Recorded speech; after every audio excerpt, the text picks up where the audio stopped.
Hai semuanya, selamat datang di channel Bunda Salsa. Kalau hidupmu udah terlalu serius, terlalu ribet, dan terlalu banyak deadline, sini, duduk bareng kami. Rumahnya cerita menarik, fakta seru, dan konten yang selalu bikin kamu pingin nonton lagi dan lagi. Di sini, kita nggak cuma ngobrol soal satu hal aja. Kadang kita bahas yang lucu, kadang yang bikin mikir, kadang juga yang bisa bikin kamu berkata, kok bisa ya? Jadi, kalau kamu suka konten yang berwarna dan gak ngebosenin, pastikan kamu klik tombol subscribe dan aktifin loncengnya sekarang. Juga, karena tiap harinya, selalu ada sesuatu yang baru menantimu di sini. Siap? Yuk kita mulai perjalanan ini. Jangan lupa, duduk yang nyaman karena ini baru awal dari sesuatu yang seru. Kisah Putri Raja Norwegia dan perawat pribadinya asal Indonesia. Nama lengkapnya panjang dan susah dilafalkan, Vivian Erik Daughter Ellingsen. Tapi semua orang memanggilnya Vi. Umurnya 27 tahun, janda muda tanpa anak dan anak, semata wayang dari Raja Harald Ellingsen, pemimpin Norwegia yang lebih suka berburu rusa daripada rapat kabinet. Sebagai putri raja, Vi hidup seperti dalam film Disney, punya kolam renang hangat di dalam kamar, pelayan pribadi yang selalu sedia coklat panas, dan bahkan alat penghangat duduk toilet otomatis berlapis emas. Tapi satu hal yang tidak bisa dimiliki Vi, tubuh ideal. Setahun terakhir, Vi mengalami kenaikan berat badan drastis gara-gara kebiasaan ngemil tengah malam. Dia stres setelah perceraian dari suaminya yang kabur malam pertama. Kabarnya, karena Vi mendengkur sambil makan keripik keju dalam tidur, tidak ada yang bisa memastikan. Sejak saat itu, Vi terobsesi ingin langsing. Dia mengikuti tren diet dari influencer, mulai dari puasa, air putih 72 jam, makan 3 kacang almond sehari, hingga minum jus daun jarak setiap pagi. Akibatnya, dia tumbang. Selama 7 hari penuh, Vi tergeletak di ranjang istana. Suhu badannya naik turun seperti saham kripto. Dokter kerajaan sudah angkat tangan. Terakhir, sang raja akhirnya memutuskan memanggil orang Indonesia yang katanya jago urus pasien bandel. Muncullah Nazril, perawat asal Jogja, datang dengan koper biru, jaket parasut, dan wajah polos kayak tukang antar galon. Baru tiba di Oslo, dia langsung nyasar ke kandang rusa dan hampir dikira maling tanduk. Nazril berdiri gugup di depan ranjang mewah V. Sang putri berbaring lemas, hanya mengenakan tank top merah coral dan celana pendek ketat warna abu-abu. Keringat dingin membasahi pelipisnya. Entah karena demam atau karena kipas angin istana disetel ke mode gurun Sahara. Permisi, saya Nazril, dari Indonesia, perawat panggilan. Ujarnya kaku, sambil memeluk tas peralatannya seperti memeluk dosa masa lalu. Vi membuka satu mata, suaranya serak. Kamu dokter? Bukan, saya perawat. Tapi kalau hatimu luka, bisa saya obati pakai senyum, jawab Nazril refleks, sambil nyengir. Vi mengangkat alis. Gombalan macam apa itu? Lulus akreditasi C. Bu, Harry Pitt. Nazril mulai bekerja. Dia cek suhu, atur asupan cairan, dan bujuk Vi agar makan semangkuk bubur. Tapi yang bikin repot bukan demamnya, pakaian Vi. Setiap kali Nazril datang, Vi selalu mengenakan pakaian yang membuat mata harus istighfar. Tank top warna neon, legging ketat, dan kadang hanya balutan handuk kecil. Nazril berkali-kali menunduk sambil membaca doa pendek. Tapi dia profesional. Setiap kali Vi menggoda, dia balas dengan candaan. Kenapa kamu sering melihat aku diam-diam? Tanya Vi suatu pagi, saat dia menyender di sofa. Saya bukan lihat, saya periksa. Siapa tahu demammu pindah ke bahu, jawab Nazril santai. Tapi kamu sentuh paha aku tadi waktu nurunin selimut. Itu kelilipan nyamuk. Saya takut nyamuknya bawa DBD Norwegia. Vi tertawa. Sudah lama dia tidak tertawa seperti itu. Di tengah demam dan diet gagal, kehadiran Nazril seperti penghibur. Dia bukan cuma perawat, dia kayak sup hangat di tengah badai salju. Nazril juga diam-diam mulai merasa nyaman. Awalnya dia cuma ingin bekerja, tapi melihat Vi yang cerewet, manja, dan lucu tanpa sadar, membuatnya ingin tinggal lebih lama. Malam harinya, Nazril duduk di kursi samping ranjang. Vi tertidur lelap. Dia menatap wajah Vi. Ada sisa masker mentimun di pipinya. Napasnya tapi tenang. Nazril menghela napas. Duh, Gusti, ini pasien apa cobaan hidup? Baru saja dia ingin berdiri, Vi mendadak membuka mata. Nazril, Ija, kaget. Kalau aku mati, kamu mau jaga jasadku nggak? Nazril senyum. Enggak, saya takut digoda hantu pakai tank top. Vi tertawa pelan, lalu kembali tidur. Nazril menatap lengket-lengket kamar yang mewah itu. Dalam hati, dia mulai sadar. Ini bukan cuma tugas kerja. Ini bisa jadi awal petaka yang indah. Pagi-pagi sekali, Vi sudah teriak dari kamar.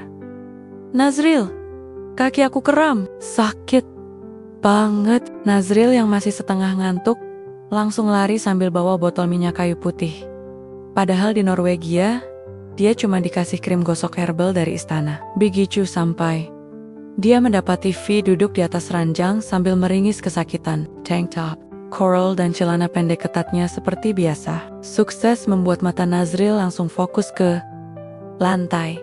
Aku nggak bisa gerakin paha kiriku. Kamu harus pijat, kata Vi sambil menepuk pahanya sendiri. Nazril menelan ludah. Paha sebelah mana dulu, Bu? Atas atau bawah lutut? Ya atas lah. Masa orang kram di betis minta dipijit ubun-ubun? Bisa aja, siapa tahu. Aliran darahnya belok. Nazril akhirnya duduk di tepi ranjang, mengoleskan krim herbal di tangannya. Lalu dengan gerakan hati-hati dia mulai memijat paha V. Perlahan, lembut sekali-sekali matanya melirik ke arah langit-langit, biar nggak salah fokus.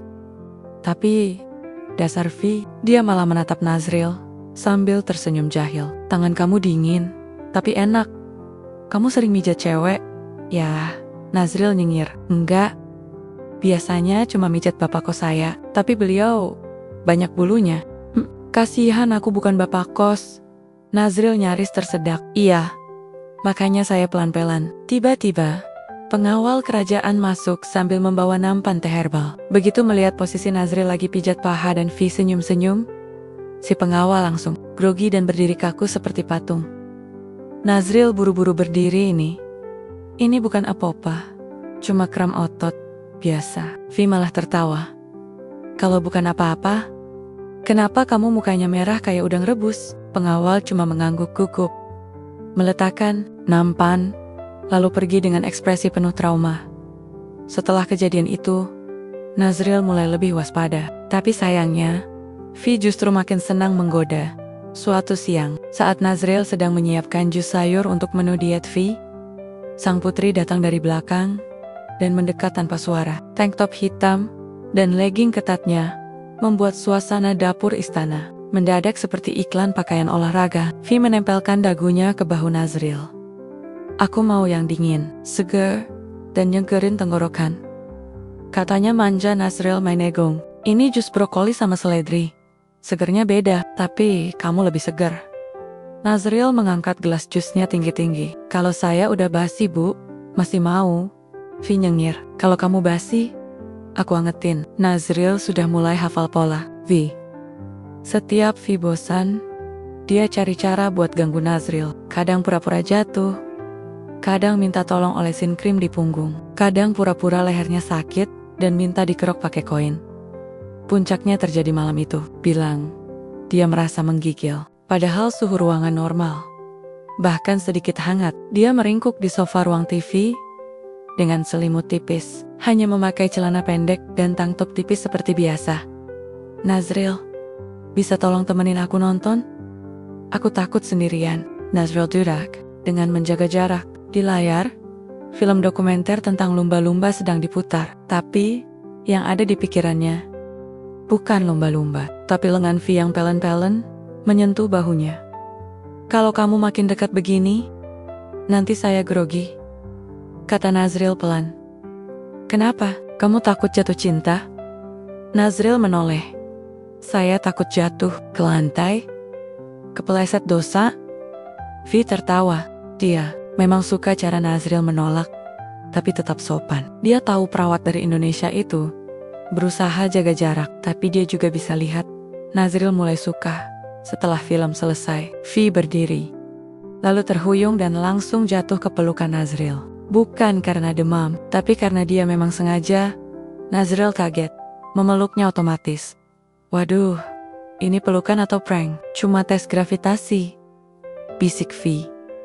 Kalau gitu, saya laporin ke NASA. Vi terkekeh sambil tetap dalam pelukannya. Tapi, kemudian dia melepaskan diri, menatap Nazril serius. Nazril, kamu tahu nggak?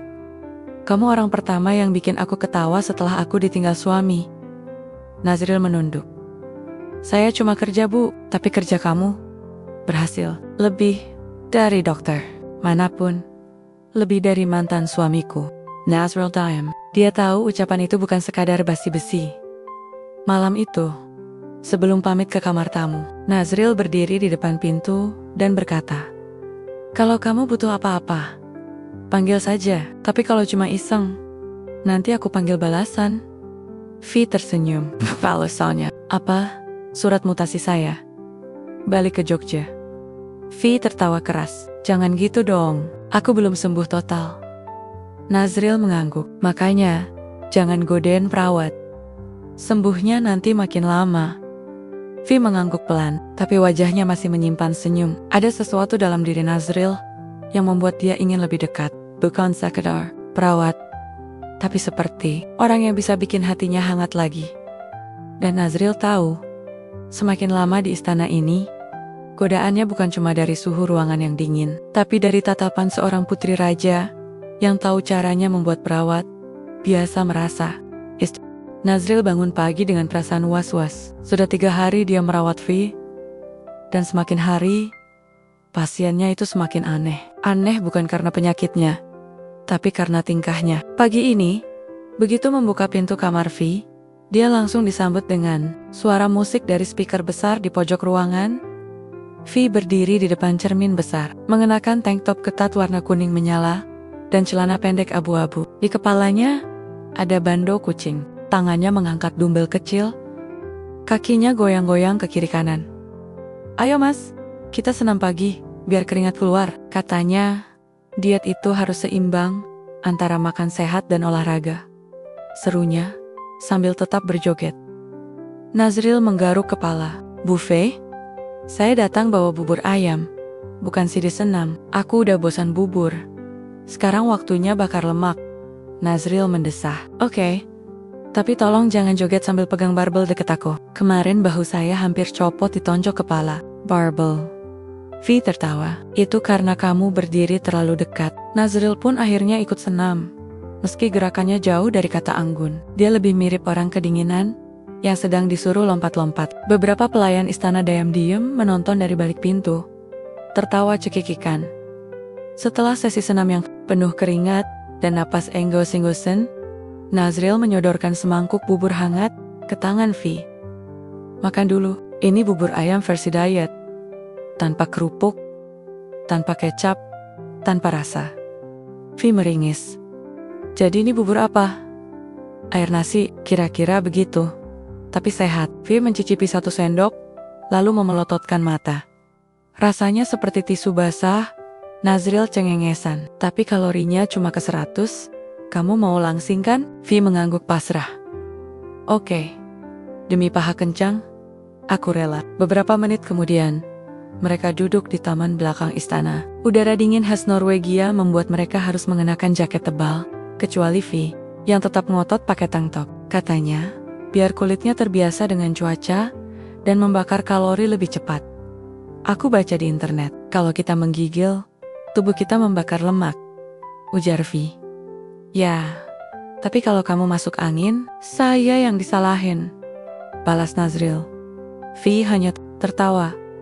Ia tampak lebih ceria hari itu. Pipinya sedikit berwarna. Senyumnya muncul lebih sering. Nazril memperhatikannya diam-diam. Meski sering godain, Vi sebenarnya punya sisi polos yang nyebelin tapi menggemaskan. "Mas Nazril," panggil Vi pelan.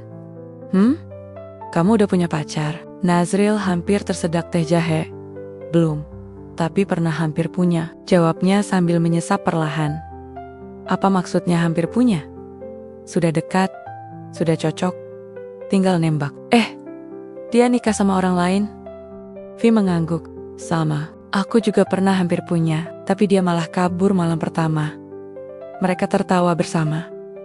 Ada jeda canggung setelah itu. Angin meniup rambut Vi ke wajahnya. Nazril refleks menyibakkan rambut itu. Lalu tersadar, tangan kirinya menyentuh pipi Vi. Mereka saling pandang. Maaf, kata Nazril buru-buru menarik tangan. Vi tersenyum. Gak apa-apa, aku suka disentuh. Dengan sopan, Nazril merasa kupingnya panas. Untuk mengalihkan suasana, dia berdiri dan menunjuk ke arah taman salju kecil. Kita main lempar bola salju yuk, biar sehat. Vi langsung bangkit. Tapi, jangan curang. Permainan dimulai. Vi melempar duluan. Dan bola saljunya tepat mengenai leher Nazril. Dingin, licin, membuat Nazril menjerit. Why? Itu saljunya masuk ke dalam celana. Vi tertawa keras. Anggap aja iceberg. Nazril membalas lemparan, tapi dia salah sasaran. Bola salju justru menghantam dada Vi, yang langsung pura-pura pingsan sambil berkata, aduh, hatiku retak. Nazril mendekat, mencoba menolong, tapi Vi malah menarik tangannya dan menjatuhkannya ke salju. Mereka berdua tergeletak sambil tertawa terbahak-bahak. Dari kejauhan, Raja Harold yang sedang berburu rusa melihat kejadian itu dari teropong. Wajahnya berubah masam. Si perawat itu makin kurang ajar, gumam sang raja. Keesokan harinya, Nazril dipanggil ke ruang kerja raja. Tapi itu cerita lain.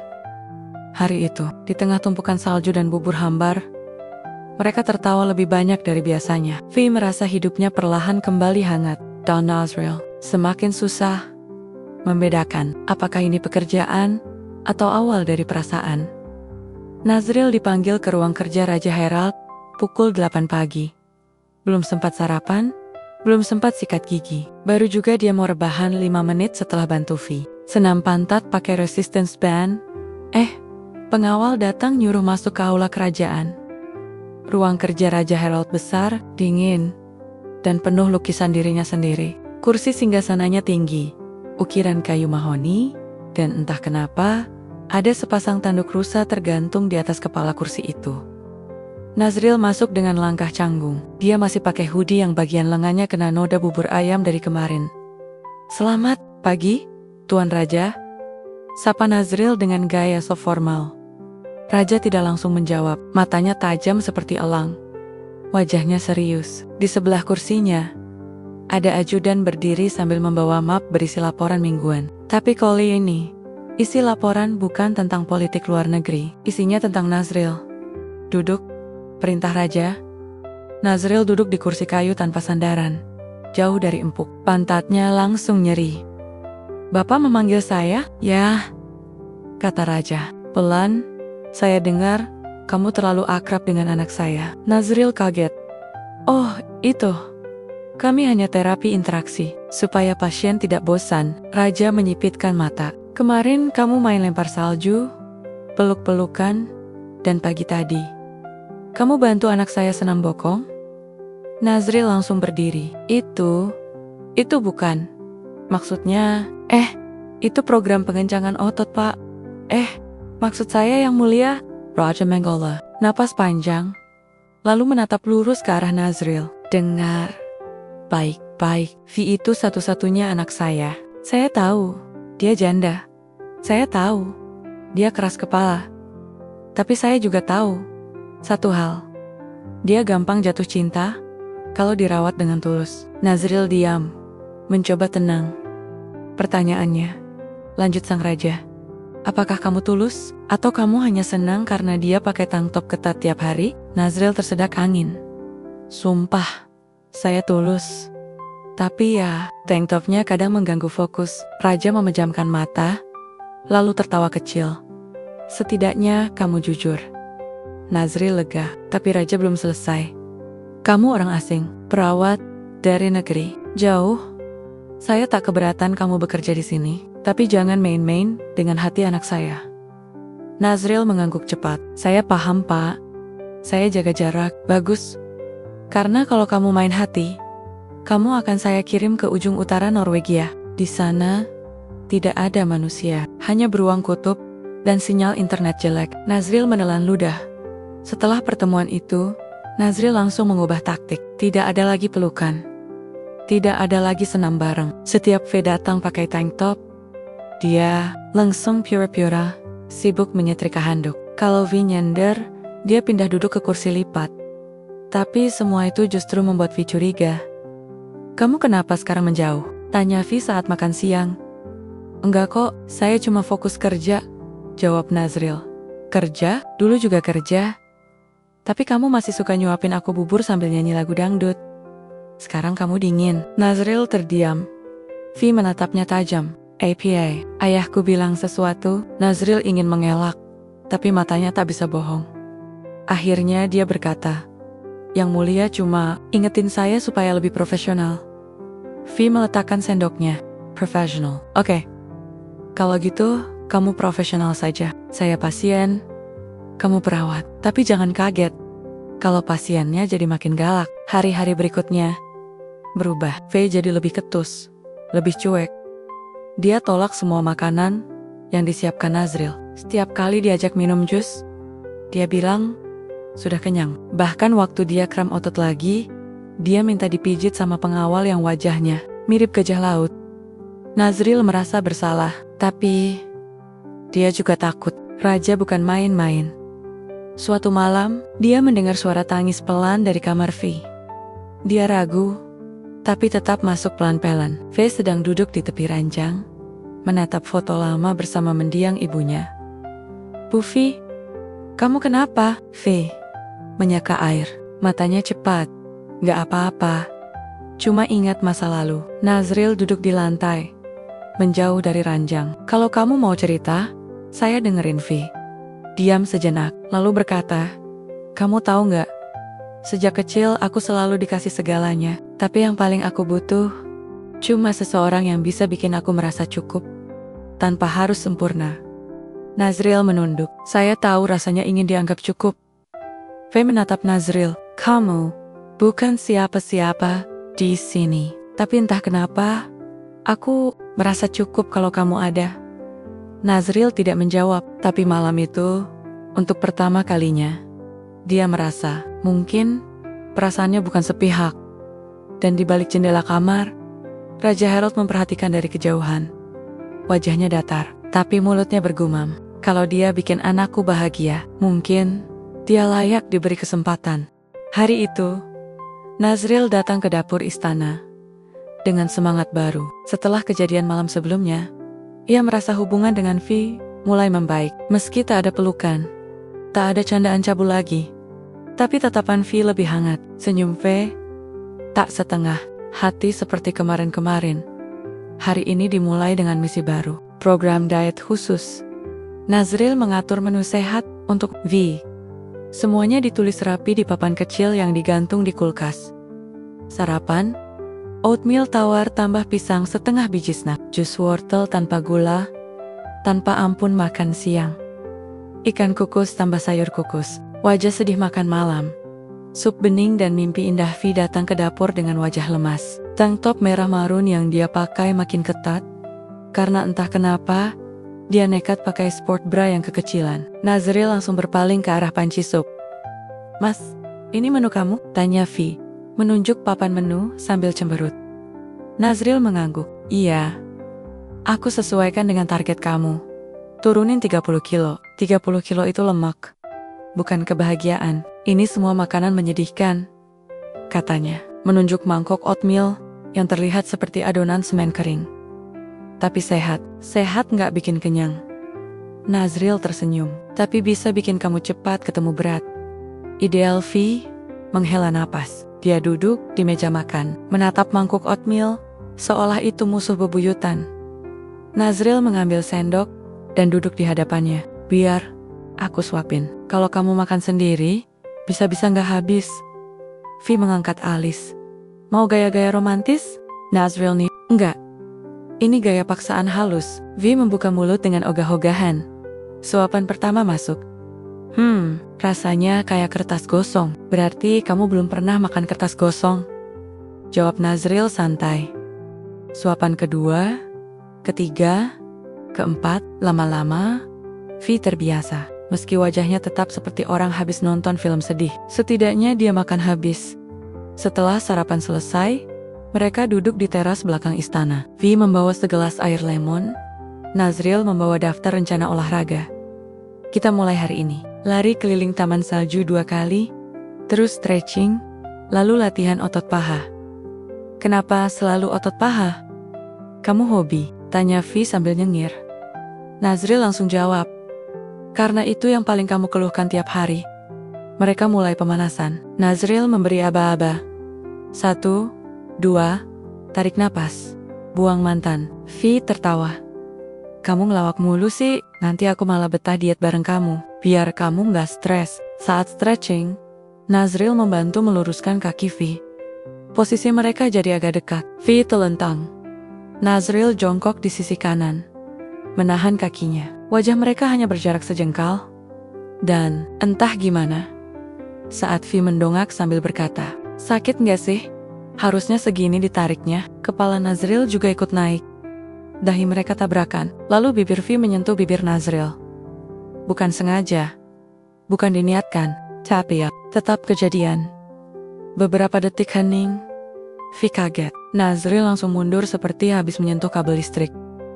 Astaga, aku nggak sengaja, ujar Nazril panik.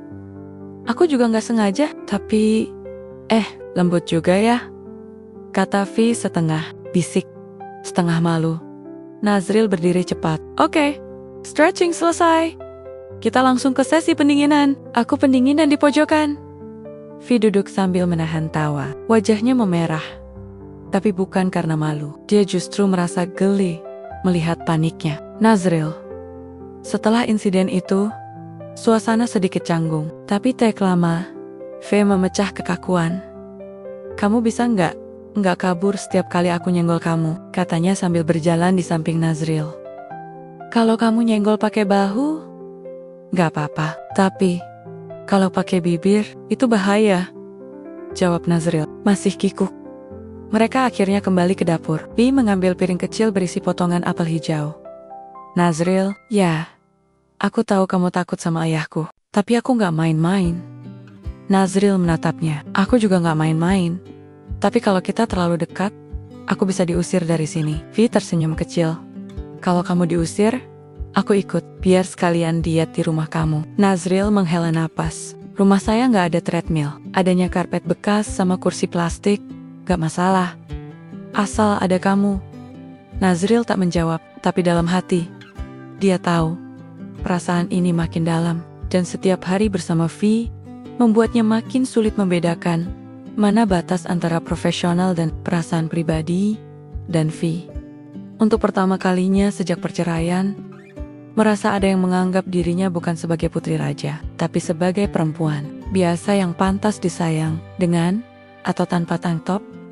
Hari ke-30 dari program diet, berat badan Vi turun hampir 8 kg, pipinya mulai tirus, dagunya mulai tampak, dan yang paling penting, celana pendek favoritnya sudah tidak meledak saat dipakai duduk. Nazril mencatat hasil timbang pagi itu di papan tulis. Target 30 kilo, baru ke-8, masih 22 kilo lagi. Semangat ya. Bu, panggil aku Vi saja, Nes.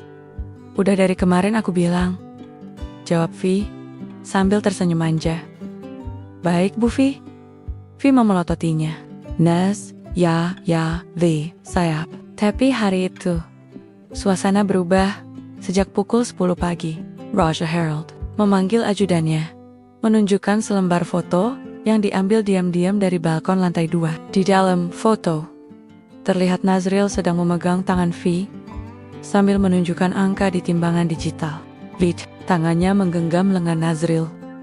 Saya minta tolong satu hal, kata sang raja pelan.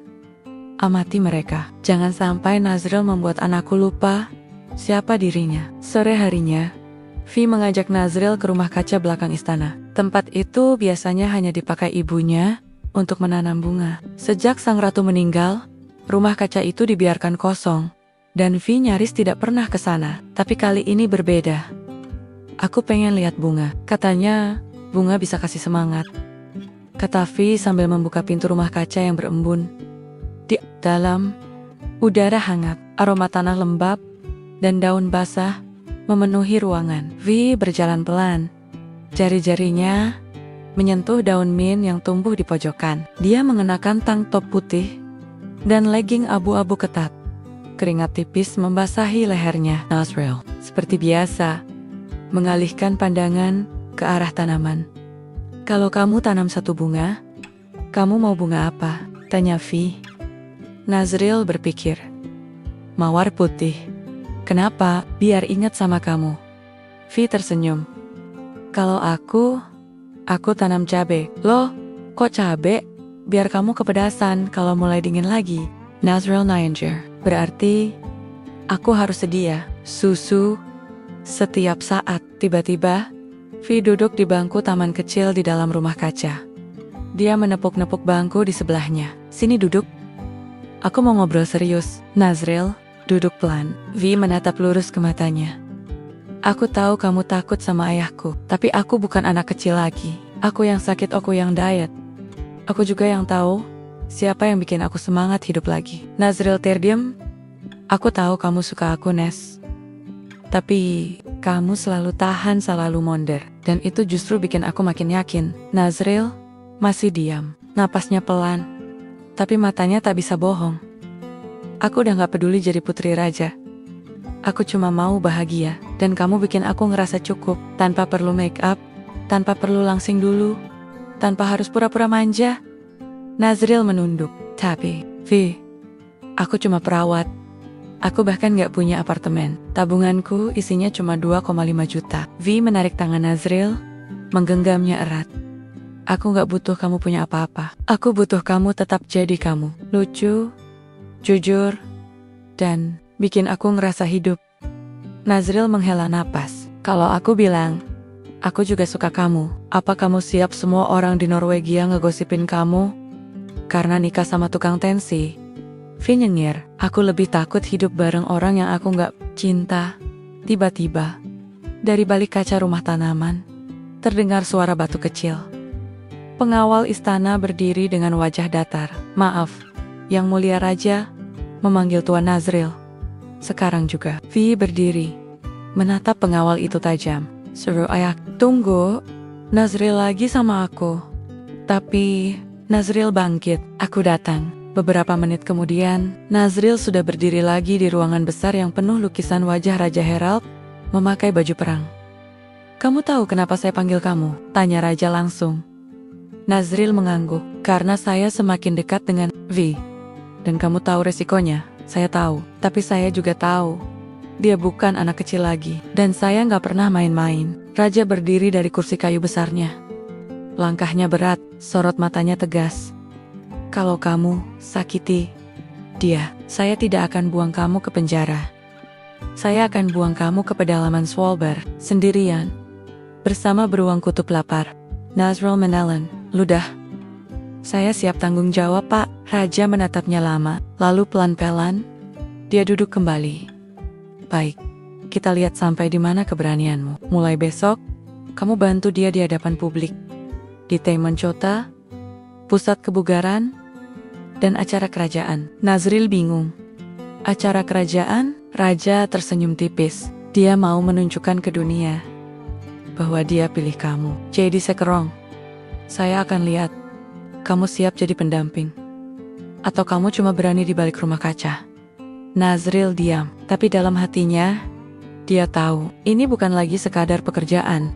Nazriel berdiri di depan cermin besar di ruang ganti istana. Bajunya bukan baju biasa, kemeja putih bersih, dasi kupu-kupu hitam, jas abu-abu yang kalau dipakai jalan agak susah ngangkat tangan. Semua serba kebesaran, karena ini baju pinjaman dari ajudan kerajaan yang badannya 2 kali lipat lebih besar dari Nazriel. Gimana, Nes? Tanya Vi dari balik pintu. Kalau saya ngangkat tangan, lengan jas ini bisa jadi tenda, jawab Nazriel sambil menarik lengan bajunya ke dalam. Tapi Gak apa-apa, Vi masuk ke dalam ruangan dengan gaun merah anggun yang tidak terlalu panjang, tapi cukup untuk bikin Nazril berhenti bernapas 2 detik. Kamu cantik, kata Nazril jujur. Vi tersenyum. Kamu juga, kayak waiter bintang 5, tapi yang suka ngupil kalau nggak diawasi. Nazril tertawa kecil. Asal jangan disuruh nyanyi sambil bawa nampan, saya masih tahan. Hari itu adalah acara tahunan malam terbuka istana.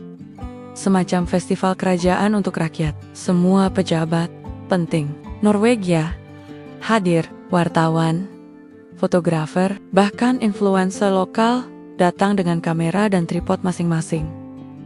Nazril berdiri di samping Faye. Tangannya gemetaran, apalagi saat Raja Harald berjalan mendekat, mengenakan jas resmi dengan medali besar di dada. Raja menyapa tamu satu-satu, lalu sampai di depan mereka. Selamat malam, sapa sang raja ke publik. Malam ini, saya ingin memperkenalkan seseorang. Nazril hampir pingsan. Ini adalah Nazril, pria dari Indonesia yang telah membantu putri. Saya pulih secara fisik dan emosional, bukan hanya seorang perawat, tapi seseorang yang punya hati. Tepuk tangan pecah. Blitz kamera menyala seperti kembang api. Nazril berdiri kaku. Vi menggenggam tangannya. Senang gak? Bisik Vi. Saya lebih takut dari waktu disuntik. Waktu kecil, jawab Nazril, pelan tiba-tiba. Seorang wartawan maju dan bertanya, apakah benar kalian menjalin hubungan pribadi? V tak menjawab langsung. Dia menoleh ke arah Nazril. Jawab Nas. Nazril menelan ludah, lalu dia ambil mikrofon kecil yang disodorkan ke wajahnya. Saya awalnya cuma merawat, tapi saya lihat dia bukan cuma putri raja. Dia yang berusaha sembuh, perempuan yang kuat, dan saya jatuh hati, hening. Lalu tepuk tangan terdengar lagi, kali ini lebih heboh. Vi menggenggam tangan Nazril lebih erat. Setelah acara, mereka duduk di taman belakang, menjauh dari keramaian. Nazril membuka dasinya. Napasnya ngos-ngosan. Kalau tiap hari harus tampil gitu, saya pensiun dini, katanya. V tertawa tenang. Habis ini kamu balik jadi Nazril yang ngaduk oatmeal dan nyiapin jus hijau. Nazril menatapnya. Aku takut bikin kamu malu. Kamu tahu, di internet nanti pasti banyak yang komentar macam-macam. Masa putri raja nikah sama perawat? Atau, lah, itu cowok siapa? Ngangkat galon aja belum tentu kuat. V menghela napas. Biarkan mereka. Aku gak peduli. Yang penting kamu di sisiku. Tiba-tiba dari arah dalam istana, pengawal datang tergopoh-gopoh. Tuan Nazril, ada tamu dari Indonesia datang mencari Anda. Nazril kaget. Siapa? Katanya namanya Bu Inem. Katanya dia ibu kos. Nazril langsung pucat. Astaga, dia datang ke sini. Vi menahan tawa. Ibu kos kamu? Iya, yang dulu suka minta bayaran uang sewa pakai ancaman. Sapuliri. Beberapa menit kemudian, di ruang tamu istana, tampak seorang wanita tua dengan daster batik dan sandal jepit. Duduk anggun di kursi mewah. Assalamualaikum, Nazril. Ini istana ya? Kayak di sinetron, ucap Bu Inem sambil menyeka keringat. Nazril mendekat sambil senyum kikuk. Waalaikumsalam Bu. Ngapain kesini? Saya baca berita, kamu mau nikah sama bule. Saya penasaran Es. Kamu beneran naik derajat? Vi muncul dari balik pilar. Halo, saya V. Bu Inem melongo. Ya ampun, cantik bener. Mirip artis sinetron India. Vi menyalami Bu Inem sambil tertawa. Malam itu, istana Norwegia kedatangan tamu paling sederhana, tapi bikin suasana jadi hangat. Dan Nazril sadar, hidupnya benar-benar berubah. Dari tukang pijit paha, sekarang jadi pendamping putri raja. Dan semua itu dimulai dari satu mangkuk bubur hambar dan satu senyum tulus. Nazril belum pernah melihat meja makan sepanjang itu seumur hidupnya. Di atasnya, tertata aneka makanan khas Norwegia. Daging rusa asap, sup ikan putih, crancy cake, berbentuk menara. Bahkan hiasan bunga dari es. Tapi yang membuatnya benar-benar gugup, bukan makanan itu, melainkan kursi kehormatan di ujung meja yang ditempati oleh Raja Herald sendiri dengan wajah lebih serius dari biasanya. Di sebelah Nazril duduk Bu Inim, ibu kos dari Depok yang entah bagaimana bisa merasa betah tinggal di istana. Dengan daster batik dan rambut disanggul asal-asalan, ia tak canggung sedikit pun duduk sejajar dengan para tamu bangsawan. Ini makanannya empuk-empuk, ya, nggak perlu gigi banyak, bisik Bu Inem sambil menyendok sup. Nazril hanya nyengir. Nanti tolong jangan bahas kos-kosan di depan raja ya, saya mohon. Emang kenapa? Saya cuma mau bilang. Kamu tuh dulu sering numpang air panas sama saya, balas Bu Inem, polos. Sementara itu, Vi sedang berdiskusi dengan wedding planner kerajaan, gaun, dekorasi, tamu undangan. Bahkan pemilihan lagu pernikahan semuanya sudah mulai disusun. Tapi ada satu hal yang belum beres. Restu resmi dari Raja Herald. Ya, secara lisan sang raja sudah menerima, tapi secara kerajaan belum. Dan itu artinya belum bisa diumumkan ke publik.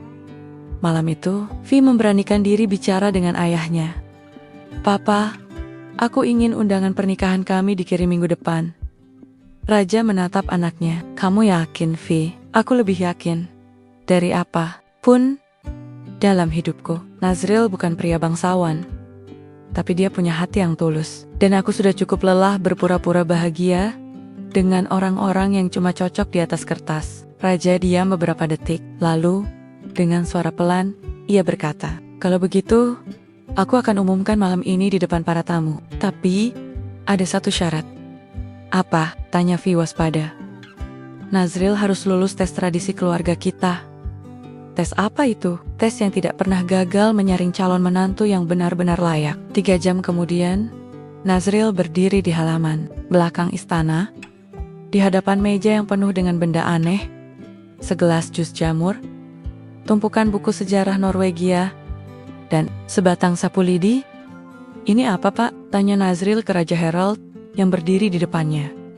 Ini tes kesabaran, keberanian, dan akal sehat. Nazril mengangguk pelan, meski dalam hati ingin lari ke bandara. Tantangan pertama, ucap Raja.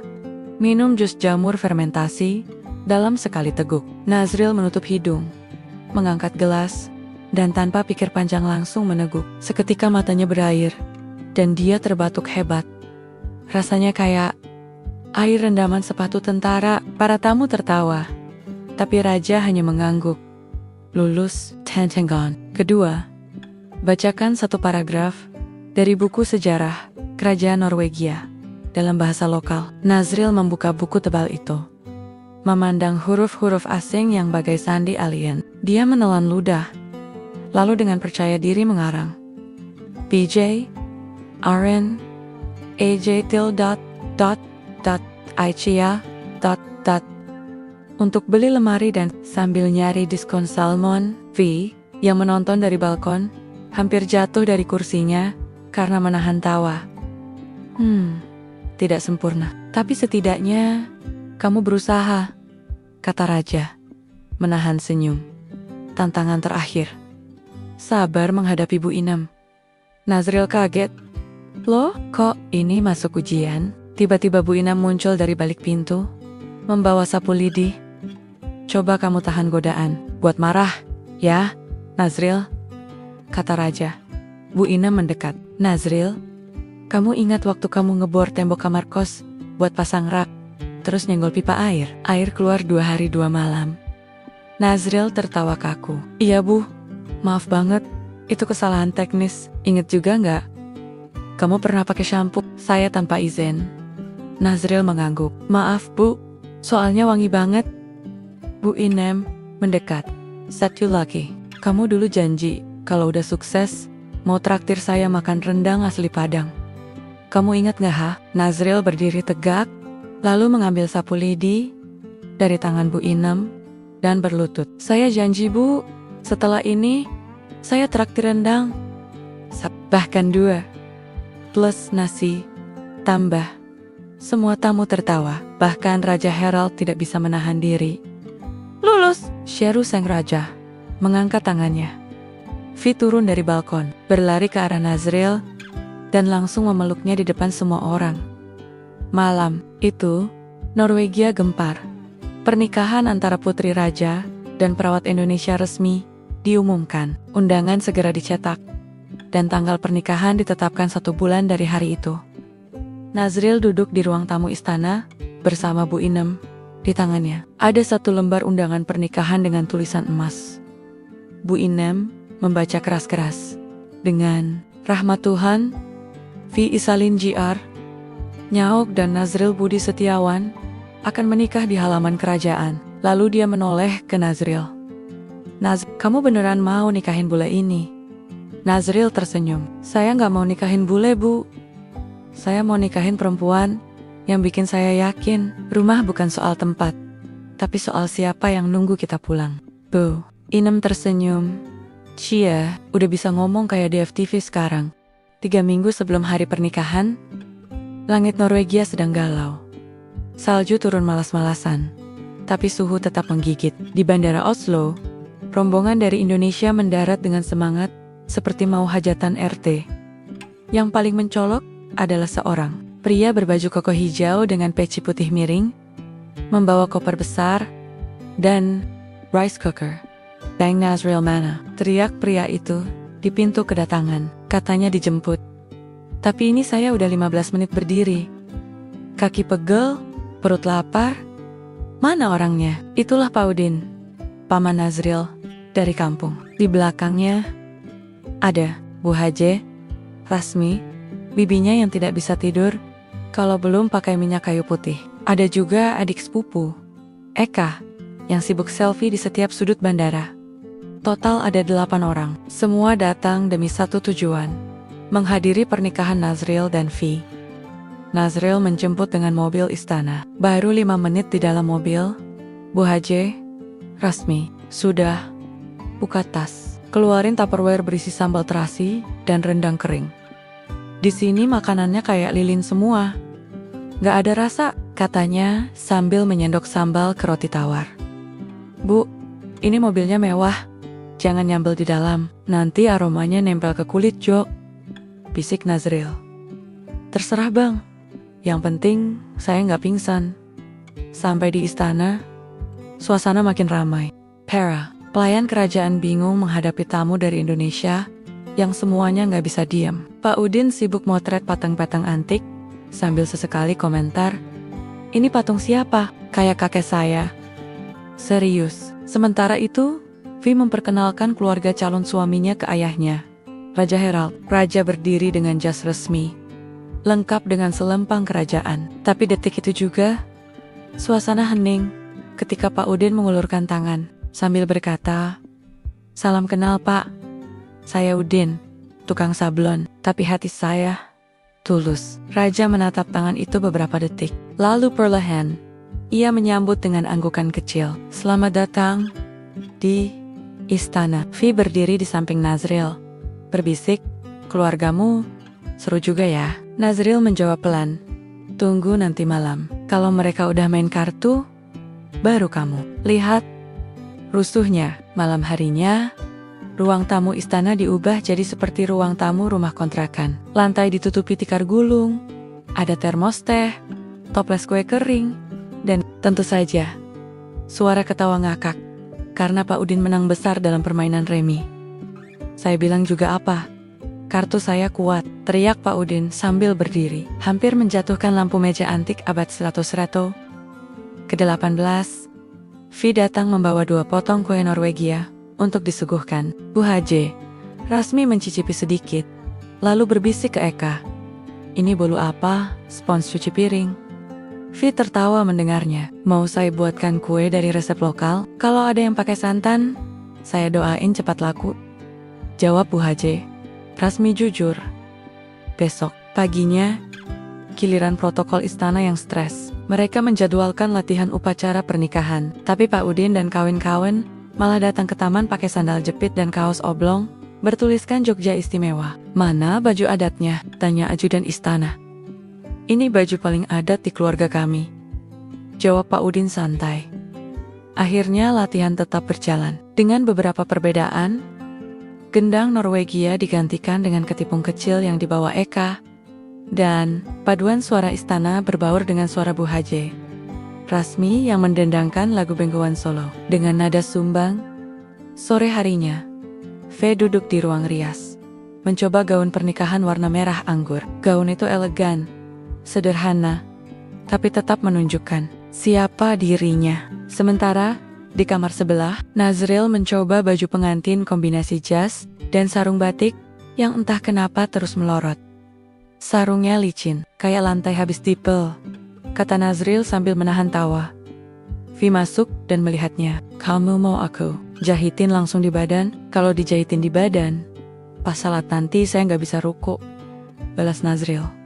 Mereka tertawa. Lalu, Vi duduk di sampingnya. Aku nggak pernah kebayang bakal nikah dengan kamu. Tapi sekarang aku nggak bisa ngebayangin nikah sama siapapun selain kamu. Nazril menggenggam tangan Vi. Aku juga, walau kadang masih nggak percaya. Dari nyuapin bubur, sekarang nyuapin kamu seumur hidup. Mereka terdiam sebentar. Lalu V berkata, besok semua akan berubah. Kita akan jadi suami istri. Nazril menatap mata V. Apapun yang terjadi, janji ya, kita tetap jadi tim. V mengangguk. Tim paling aneh di Norwegia. Malam menjelang, keluarga Nazril tertidur di berbagai sudut istana. Ada yang di sofa, ada yang di karpet, bahkan ada yang tidur sambil peluk rice cooker. Vi duduk di balkon, melihat salju yang mulai turun lagi. Ia menggenggam undangan yang sudah tercetak. Sementara di ruang bawah, Raja Harold duduk sendirian, membaca berita dari media lokal. Putri kerajaan akan menikahi perawat Indonesia. Perbedaan budaya? Atau justru kekayaan baru? Raja menatap langit malam, lalu berkata pelan, semoga kalian bahagia, walau jalan kalian penuh tawa dan keanehan. Pagi itu, salju turun pelan-pelan, seperti kapas tipis yang menari di udara. Langit Oslo mendung, tapi tidak gelap, hangat, dalam dingin. Hari itu, seluruh Norwegia menatap ke satu tempat. Halaman belakang istana kerajaan, tempat digelarnya pernikahan paling tidak biasa sepanjang sejarah negeri itu. Nazril berdiri di bawah tenda putih, mengenakan jas abu tua yang dipadukan dengan sarung batik warna coklat. Di lehernya ada kalung kecil berukir lambang kerajaan. Hadiah dari Vi. Tangannya ada segelas teh manis bukan champagne, bukan wine, teh buatan Bu Haje Rasmi, yang katanya bisa menenangkan jantung. Sebelum ijab kabul saya udah deg-degan dari tadi malam, Bu. Tidur cuma 2 jam, bisik Nazril ke Bu Haje Rasmi. Minum teh ini bang, racikanku, campur jahe, sereh, dan doa ibu. Kos, kata Bu Inem dari belakang, menyodorkan termos cadangan. Sementara itu, di ruangan rias, Vi duduk diam di depan cermin. Gaun putih gading melekat pas di tubuhnya. Bukan gaun mewah dengan ekor panjang, tapi justru sederhana, elegan, dan bersahaja. Bibirnya tersenyum kecil, tapi matanya berkokek-kokaka. Aku masih mimpi nggak ya? Bisiknya pada diri sendiri. Makeup artis menghentikan tangan sejenak. Kalau mimpi, jangan dibangunin. Kamu cantik, dan kamu bahagia. Di luar, para tamu mulai berdatangan. Ada bangsawan Norwegia, dubes Indonesia, tetangga dari Depok, yang entah gimana caranya bisa ikut. Bahkan wartawan dari stasiun TV yang suka menyiarkan sinetron azab. Pak Udin berdiri di barisan depan, pakai baju batik lengan panjang, dan sepatu yang bunyinya kletek-kletek setiap melangkah. Eka sibuk live Instagram. Bu Haje Rasmi duduk sambil kipas-kipas. Padahal, cuaca 2 derajat. Lalu musik lembut mengalun. Vi keluar dari balik pintu kaca, berjalan perlahan menyusuri karpet putih. Semua orang berdiri. Nazril menunduk pelan. Ia tidak menangis, tapi matanya jelas basah. Vi mendekat, lalu berdiri di depannya. Mereka saling pandang lama. Lalu Raja Harald melangkah ke depan, membawa 2 lembar kertas resmi. Nazril Budi Setiawan, apakah kamu bersedia menikahi Vi, Isalin Jiar, Nyaug Dengen, Sopinu, Hati, dan menghadapi keluarganya yang tidak biasa ini? Nazril tersenyum dengan senang hati. Yang mulia, Raja menoleh ke Vi.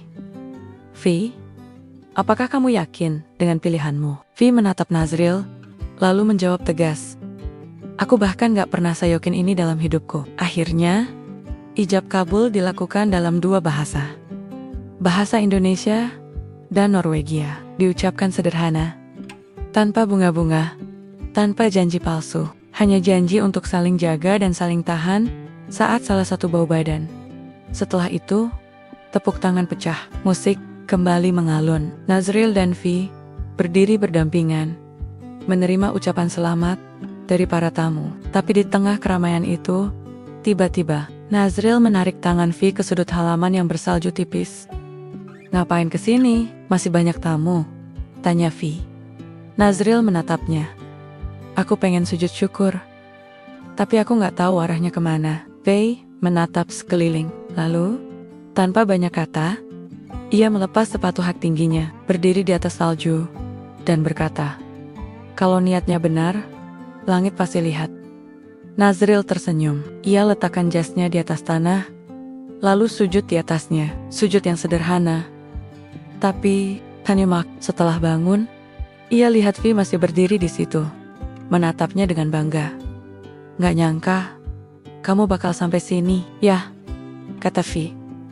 Nazril menjawab pelan. Aku juga gak nyangka, kamu mau nikah sama perawat yang dulu numpang kos. Vi menggenggam tangannya. Karena kamu bukan perawat biasa, kamu penyembuh. Mereka berdiri di bawah salju yang terus turun. Tidak ada pesta kembang api, tidak ada kue 3 tingkat, hanya tawa keluarga, teh manis, dan cinta yang tidak dibuat-buat. Di kejauhan, terdengar suara Pak Udin berseru, ayo foto keluarga, jangan lupa, saya di tengah. Seketika semua orang berlari ke arah kamera. Vi dan Nazril ikut bergabung. Jepretan pertama, pose formal. Jepretan kedua, semua gaya bebas. Jepretan ketiga, Bu Inem mengangkat rice cooker.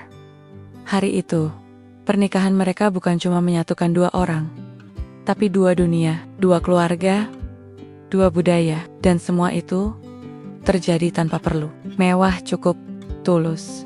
1 bulan setelah pernikahan, halaman belakang istana tidak lagi sepi. Ada suara panci berdentang, suara bayi tetangga, diplomat menangis, dan suara ketawa Nazril setiap kali Vi kepleset di dapur karena licin.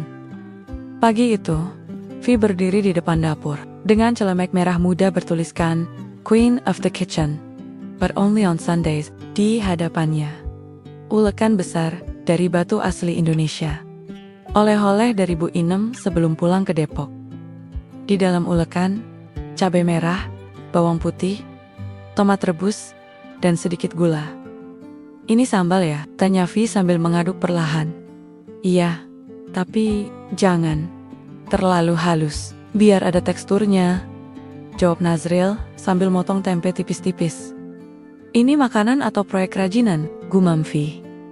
Nazril tertawa. Sambal itu lebih penting dari perdamaian dunia kalau buat orang Indonesia. Dapur istana hari itu berubah total. Tidak ada aroma daging rusa atau keju kambing khas Norwegia. Yang ada malah wangi bawang goreng, daun, jeruk, dan sedikit bau gosong karena Vi salah nyalain kompor.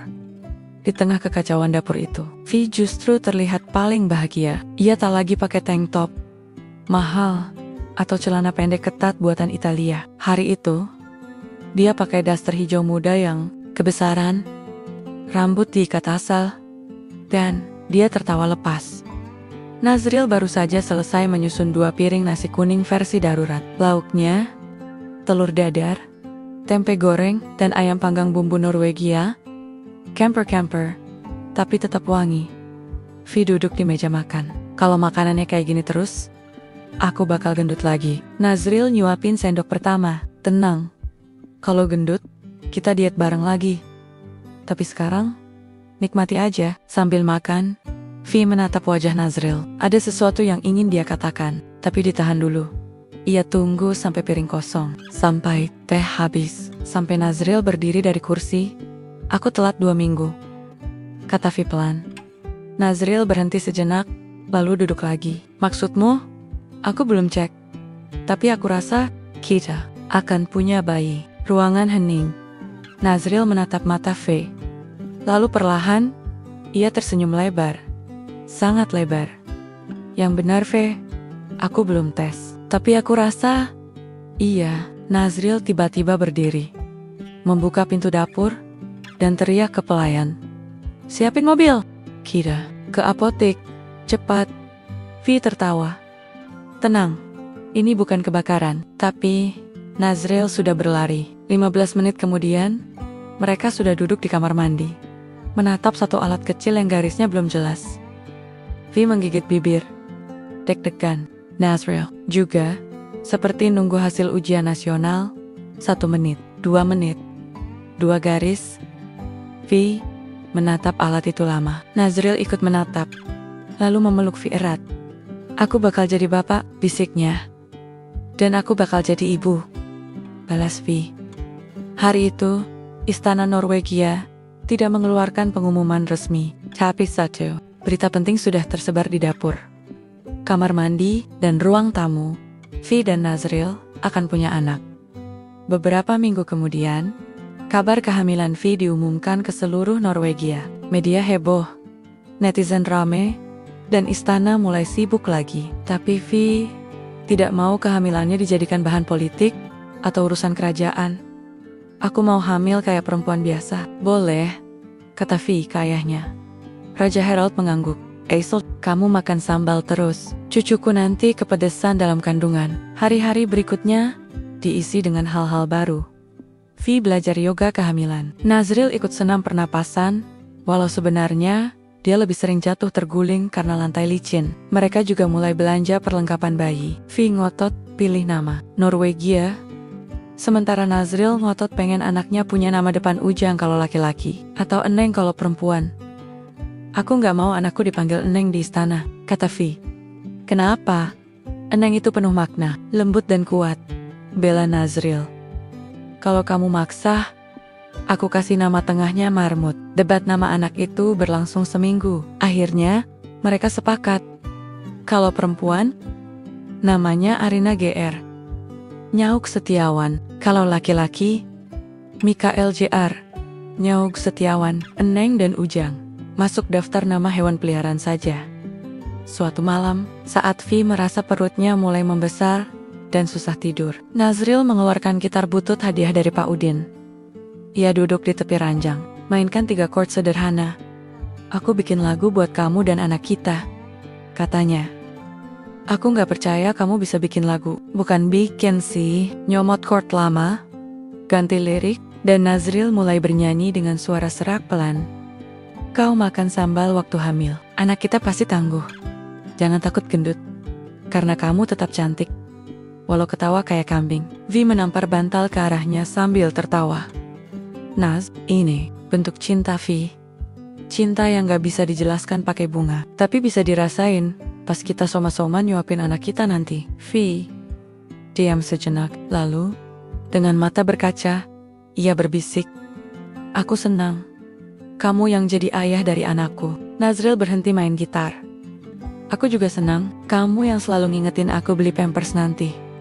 Mereka tertawa, lalu diam. Dalam diam itu, mereka tahu, cinta mereka bukan cuma soal lucu-lucuan, atau sambal dan madu, tapi soal saling rawat, saling tahan, dan saling tumbuh dari nol, sampai punya segalanya. Termasuk tangisan bayi di tengah malam nanti, setelah anak-anak benar-benar tertidur, mereka kembali ke kamar. Tidak ada yang istimewa, kamar mereka biasa saja. Kasur besar, lemari sederhana, dan bantal yang sering dicari karena suka jatuh ke kolong. V duduk di tepi ranjang, membuka buku kecil berisi catatan harian. Kamu nulis apa? Tanya Nazril. Judul cerita hidup kita. Oh ya, apa judulnya? V menoleh, tersenyum. Putri Raja dan Perawat Warung Padang. Nazril tertawa. Aneh banget judulnya, tapi nyata. Nazril diam, lalu memeluk V dari belakang. Terima kasih ya, udah izinkan aku jadi bagian dari cerita hidupmu. V menjawab pelan. Aku juga berterima kasih. Kamu yang bikin cerita ini gak hambar. Pukul ke-22,0 salju mulai turun tipis lagi. Dari jendela kamar, mereka melihat halaman yang mulai tertutup putih. Tapi di dalam rumah, semua terasa hangat. Vi bersandar ke dada Nazril. Kalau kamu disuruh ulang dari awal, kamu mau tetap merawat aku waktu demam dulu? Tanya Vi, setengah serius. Nazril menjawab cepat. Kalau aku tahu ujungnya begini, aku gak bakal cuma merawat kamu, aku bakal jaga kamu seumur hidup. Dan malam itu, mereka tertidur sambil mendengar suara napas dua anak kecil di kamar sebelah. Tak ada pesta, tak ada mahkota, tapi rumah itu, untuk malam itu, dan seterusnya, adalah istana yang sesungguhnya. Satu rumah, dua dunia. Tapi cinta mereka tetap satu.